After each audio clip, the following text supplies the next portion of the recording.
We are made up of more than 35 trillion cells. Whoa! They have their differences. Some are brain cells, some are skin cells, others are intestinal cells. But despite these differences, they have a common lineage since they all came from one single cell.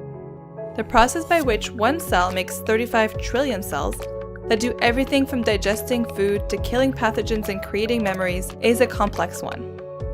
But understanding this process is helping scientists treat disease. One example is diabetes, which affects about 10% of the US population. Diabetes is caused by the loss of functional beta cells. Beta cells are found in the pancreas and are responsible for controlling blood sugar levels. The body needs a certain level of blood sugar to stay healthy. Here's how it works. When we eat, the carbohydrates, or sugars, enter the blood, and this activates beta cells to start producing insulin. Insulin is a hormone that allows your body to make use of and store sugar. In doing so, it maintains a balanced blood sugar level. Beta cells respond to blood sugar levels similar to a thermostat. When the temperature gets uncomfortably high, the air conditioner turns on to bring the room back to a normal temperature. When blood sugar levels get too high, beta cells turn on and produce insulin, which will reduce blood sugar levels. In type 1 diabetes, beta cells are destroyed by the body's immune system.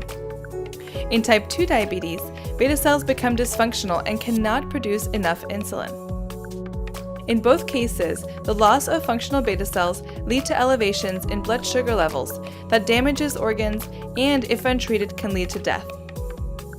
At present, diabetics inject insulin with a syringe or pump, but providing insulin by that means is nowhere near as exact and effective as having functional beta cells. To treat diabetes, scientists are trying to replace the missing or dysfunctional beta cells. To do this, they have turned back the clock to the time when we were all single cells to understand how beta cells are naturally produced. The development of beta cells in the embryo involves the coordinated activation of a very specific set of genes in a very specific sequence.